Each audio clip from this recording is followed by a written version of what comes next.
Bismillahirrahmanirrahim. Bismillahirrahmanirrahim. Bismillahirrahmanirrahim.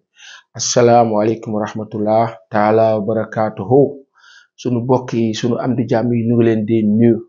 kontaan nañu jàkkaarloo ak yéen fii ci Pass TV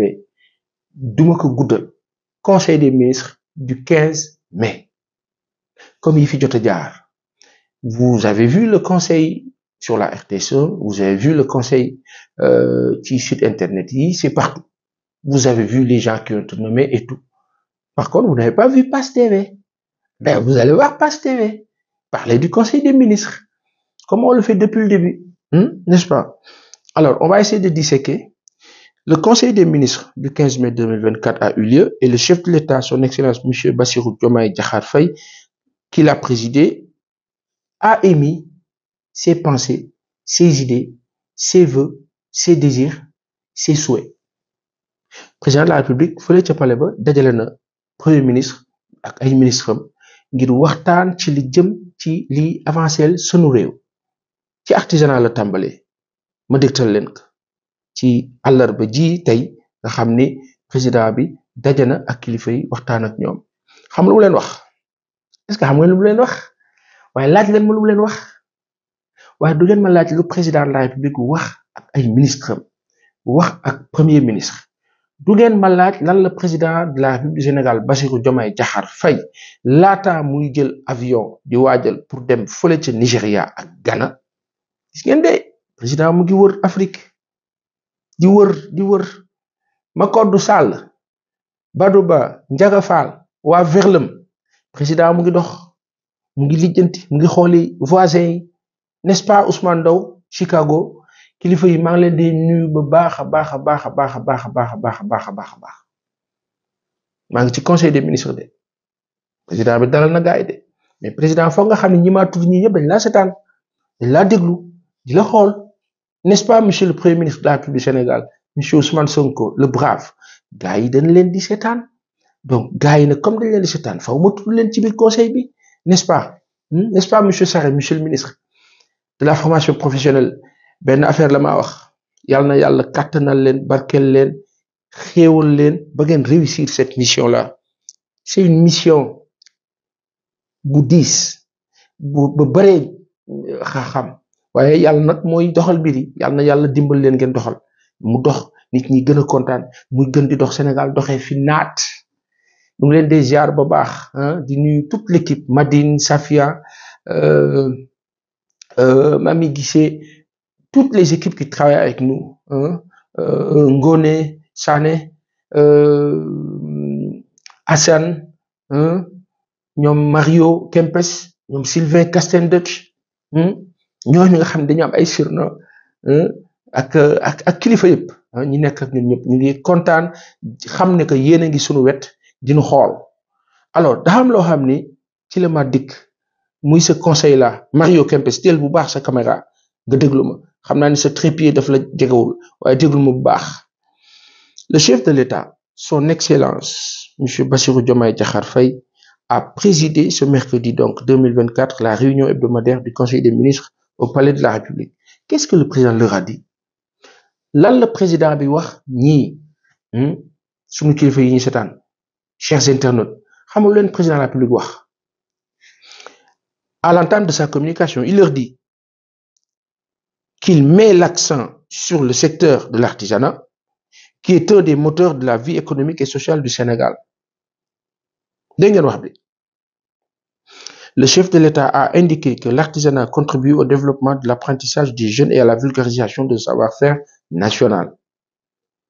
Dès lors, le président de la République a demandé au gouvernement d'accélérer les réformes juridiques et financières nécessaires pour inscrire l'artisanat dans la dynamique d'une croissance économique endogène et d'un entrepreneuriat national porteur de progrès social. Artisanat. Pour le président de la République, les politiques de l'État dans le secteur de l'artisanat et la stratégie individuelle qui en découle devront s'inscrire harmonieusement dans le projet d'un Sénégal souverain, juste et prospère. D'ailleurs, le chef de l'État a informé le Conseil qu'il recevra prochainement avec le Premier ministre et le ministre en charge de l'artisanat les présidents des 14 chambres des métiers du Sénégal. Loolu neex na ñi yore chambre des métiers fii ci réew mi di yëngatu ci wàllu artisanat lan la artisanat dem na ba ci ñi nga xam ni ñooy yëngatu ci wàllu mobilier national heure boo waxee artisanat rek na sa xel dem ci ñi nga xam ni ñooñu di yëngatu ci menuiserie ébénisterie tapissier des artistes créateurs de statues et autres suñu bokk lawbe yi nga xam ne ñooy yett ak ñeneen ak ñeneen ak ñeneen ak ñeneen ak ñeneen ak ñeneen loolu épp nag pour mu dox 14 chambres des métiers yi nga xam ne ñoo ko yore ba demee fii ci Soumbédioune daa leen fa fekk ak feneen ak feneen ñooñu ñëpp daan dajeek premier ministre ak président de la République. Évoquant la question de la valorisation économique et sociale de notre patrimoine culturel, le chef de l'État a relevé que celle-ci passe d'abord par la promotion de nos langues nationales, nos valeurs culturelles, ainsi que la création littéraire et artistique. Dégg ngeen wax bi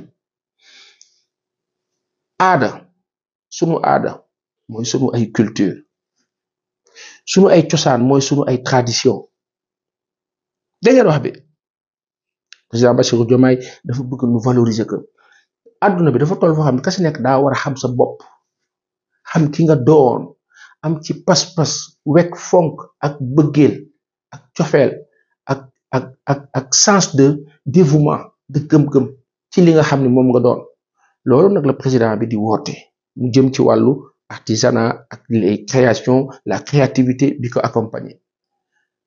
su ma waxee mobilier national dinaa xalaat menuisier yi les menuisiers ne vendent presque plus parce que importation bi daf leen sonal fàtt leen là où il serait intéressant pour eux c'est quoi c'est que nguur bi fi nekk permettre leen lu nguur bële defutoon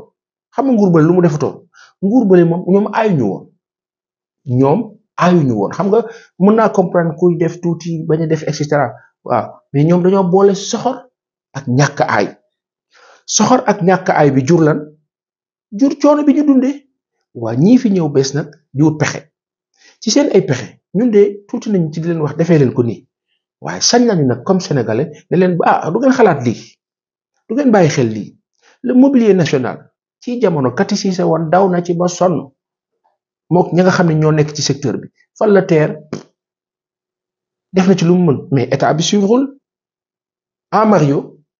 état bi suivrul qu'est-ce qu'il fallait faire commande publique 10%. Commande publique doon ko def 75%. lépp sénégalais yi di ko defar qui n'a pas besoin de mobilier chez lui qui n'a pas besoin de mobilier dans son bureau toute l'administration sénégalaise li fa nekk yëpp nekk loo xam dañ kaa importé kaa importé ñoo xam ne peut-être dañ ci am intérêt nekk conflit d'intérêt nga nekk ministre ba pare sa soxna mooy importé di indi problème la amoon na fii ci temps on a vécu ça ci 20 dernières années yi gis nga xam ne kii kat ministre la wala kii nangam la ci autorité état bi la bokk soxnaam di dem di importer di indi c'est un énorme problème kenn terewul importation oui c'est normal war nañ mën a am choix mais kat meuble bi jógee dëkk sàngam moo ma gënal bi jógee feneen moo ma gënal bi jógee feneen ak feneen moo ma gënal par contre le Sénégalais qui vit ici doit pouvoir avoir le choix d'avoir le mobilier bi Sénégalais bi di mettre en place. Mais pour cela, il faut faire de sorte que Sénégalais di gagner ay marché. Quelqu'un me dira yi boy Sénégalais dañoo doy waar de da nga leen di jox marché ñu ne dañ ko pare suba duñ ko pare suba ngeen nekk fa di xëccoo di xuloo la yàlla xam doy na nit mën na kaa dégg mais sauf que les conditions dans lesquelles ces Sénégalais travaillent font que finalement dañuy yéeg di wàcc dañuy engager ay 4-5 marchés pour dund parce que la vie est chère au Sénégal foofu la état amee njëriñ ci soppi dundinu sénégalais pour que mu mën a gën a nekk quelqu'un de vertueux quelqu'un de principe qui vit de principe par et pour les principes c'est tellement important la commande publique état au Sénégal lépp lu ngeen di soxla ci meuble na ko sénégalais yi defar il y a du bois à gogo en Casamance permettre les sénégalais yi di defar ñuy defar suñu yëf di defar suñu ay mbir di nekk bu ko defee bu la nee 8h ci suba non 8h ci suba laa doon lan moo tax ñu naan woy sénégalais du respecter heure du respecter rendez-vous parce que sénégalais les conditions dans lesquelles il vit pourtant c'est le même sénégalais qui va à Tokyo qui va à Melbourne qui va à on ne sait dans quelle capitale européenne Bruxelles Paris wala fu mu munti doon Londres ak feneen coot ci lay def parce qu'il est dans les conditions parce qu'il n'a pas le choix de ne pas être rigoureux fii nag Sénégal comme voilà ki jiite sax moom amul rigueur doxalul yoon forcément noonu lay demee. Je poursuis. Au titre de son agenda diplomatique génn naa ci artisanat mën nañ ci wax loolu ay émission la pour dire donc parce qu'en fait la réalité c'est quoi sénégalais comme tout le monde comme chaque être humain dans le monde la baax rek la bëgg moom rek la xam l'environnement nag prédétermine et détermine tout l'attitude la façon de faire etc foofu la nguur amee sens di parce que yow mi orchestré yaay drive nit ñi à droite à gauche dans le bon sens avec la contrainte positive la contrainte négative sëñ bi jaar leen ni waaw fii la ñu tracé pour ngeen jaar fi kay jaar fa oh non kii man nii laa bëgg a jaar non fii la ñu tracé mais nga def de sorte que waa ji nekk dans les conditions même d'accepter ça ces règles là et de les respecter et de les appliquer et de les faire appliquer loolu moo fi nekk donc le sénégalais du nit ka bon nit ka baax la dafa di rek nit ku nu war a organiser la comme ñeneen ñëpp d'ailleurs comme tout le monde ma wax ne kii di président de la République du Sénégal ginnaaw bi ma waxee sa rencontre bi mu prévoir ak le premier ministre ak les 14 chambres des métiers évoquant la question de la valorisation économique donc disais-je et sociale de notre patrimoine culturel, le chef de l'État a relevé que celle-ci passe d'abord par la promotion de nos langues nationales, nos valeurs culturelles ainsi que la création littéraire et artistique. Moi, la ma doon wax sànq moom la waxaat moom la ma répété. Le président de la République a d'ailleurs magnifié l'apport de tous nos artistes. Président wax nga dëgg sunu waykat yeeg sunu fecckat yeeg sunu ñëpp ñoo xam ñu ngi yëngu ci wàllu aada ak cosaan. maa ko waxee nag am na ñoo xam ne nañ ma am na beneen explicatif en termes wolofophone n'est-ce pas le président donc a magnifié le rapport dans la stabilité sociale et le rayonnement international du Sénégal dëgg la le chef de l'État donc premier protecteur d'ailleurs sax à ce titre on a vu madame Gaye la ministre des Sports de la Jeunesse et des Cultures mu seeti sama xarit yële ñoom Ngoné Ndour fële ca SODAV ak toutes leurs équipes quelque chose qu'on a magnifié. Et c'est très bien, comme elle devra le faire partout et pour tout le monde. Alors, m'a expliqué ni lenn lu compliqué wul. Le chef de l'État, premier protecteur des arts et des lettres du Sénégal, au vu de la Constitution, a ainsi demandé au gouvernement d'accorder une attention particulière aux aspirations des acteurs du secteur de la culture dans toutes ses composantes, mais également de veiller à la capitalisation et au développement de l'expression littéraire, culturelle et artistique sur l'étendue du territoire national. Dëgg la c'est normal dëgg la il a invité oui le président dafa ne li nga xam ne mooy wàllu ministère de la culture ak lii mu làmbool yépp jëm ci wàllu créativité littéraire quand on parle de créativité littéraire mooy wàllu mbind liir ak bind jàng bi ak bind bi lire li nga xam moom la ñu bind ñi kaa bind mën a nekk dans des conditions idoines d'écrire ñeneen ñi dans des conditions de lire ñeneen ñi dans des conditions de s'exprimer artistiquement et si librement avec leur génie et talent mais surtout de pouvoir le faire dans des conditions idéales et idoines. Il a invité le président de la République à la définition consensuelle avec les acteurs d'un agenda culturel national cohérent et maîtrisé, capable de positionner le Sénégal en un véritable hub culturel international. C'est possible. Fesman jaar na fi ak yeneen Sénégal yàlla moo ko barkeel. Le président de la République et foofu nag président de la République Bassirou Diomaye Diakhar Faye ak premier ministre Ousmane Sonko ak madame Gaye ministre de la culture des sports et des jeunesse et de la jeunesse dañ leen wax benn affaire dafa amoon Sénégal ay spectacle yu mag yu fi daan amatul te ak moo amoon njëriñ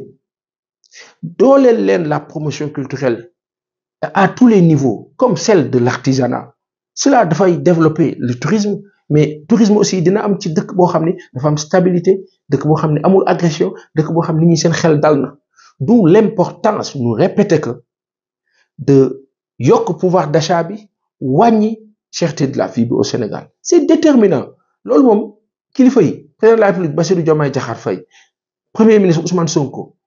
ak lu leen administrateur yi tegal ci dëkk bi parce que lu dal Sénégal la ci coono administration bi la luñ leen mënti tegal ci lu possible ak lu possible sachez qu'il est importantissime de réduire le coût de la vie et c'est urgent de bàyyi leen ci xel.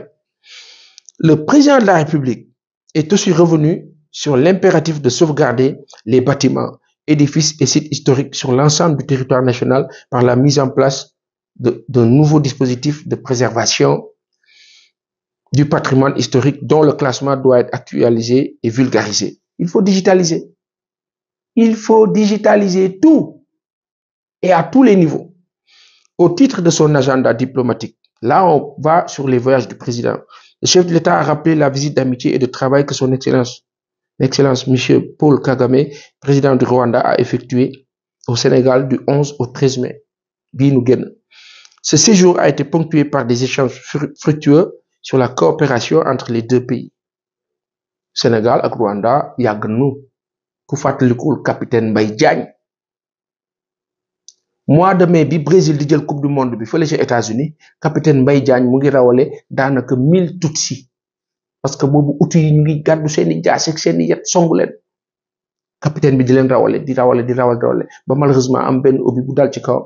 ca la ñàkkee bakkanam capitaine Mbaye Diagne. Les Rwandais lui rendent fièrement hommage parce que daf leen sauvé ci lu bari Tutsi Hutu c'est comme Halpulaar ak Pulaar. Aujourd'hui question économique ak suuf ak leneen moo leen di jaxase moo tax Sénégal nañu def attention yàlla ci àll musal waaye lu leen jaxase loxo tubaab ba def ci dugg sës ci rëkk bu ma ci ñëwaat la ma leen mere amul. Enfin, le président de la République a informé le Conseil qu'il effectuera une visite d'amitié et de travail au Nigeria et au Ghana respectivement les 16 et 19 mai. Maanaam ci kanam tuuti président dina fi jóge dem Nigeria dem Ghana. Deux mastodontes comme pays en Afrique de l'Ouest. Le Ghana du président bi nga xam ne moo fa nekk di Nana Addo Kofi ak Nigeria ñaari réew yu mag a mag Nigeria plus de 200 millions d'habitants. Plus de 200 millions d'habitants. Nigeria bi nga xam ne léegi daanaka jël na puissance économique bi ci Afrique jiitu Afrique du Sud jiitu xam ngeen jiitu nekk ci bopp bi Nigeria jiitu na Afrique du Sud loolu la yàlla dogal xam nga lu tax liggéey ñafe ñàkk jëriñu yokku donc président Bassirou Diomaye Diakhar Faye dina seeti ñi nga xam ne seen économie mu ngay dox mooy ces pays anglo-saxons là Nana Addo fële ca Ghana Accra kële ca Abuja di Bola Tinubu bu Nigeria dana leen seeti waxtaan ak ñoom président Bassirou Diomaye Diakhar Faye yàlla na yàlla yóbbu la ci jàmm ak salaam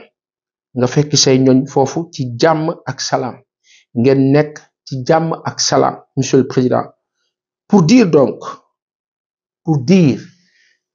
que Sénégal mu ngi dox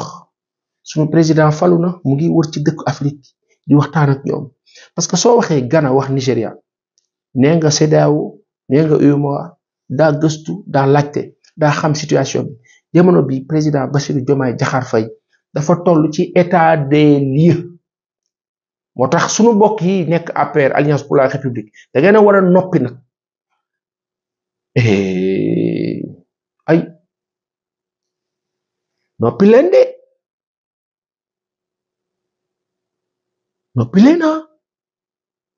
noppi leen APR Benno Bokk Yaakaar shut this place shut your mouth please don't make noise don't disturb dimbal leen nu rek ñu dajeeg yéen 2012 ba 2024 yéen noppi leen rek yàq ngeen am problème yéen sonalul leen ngeen bëgg nu sonalaat teg ci fu ngeen jëm ak ñun président demal ci jàmm ak salaam le panafricanisme en exergue loolu mooy mission bi yàlla na ci yàlla taxaw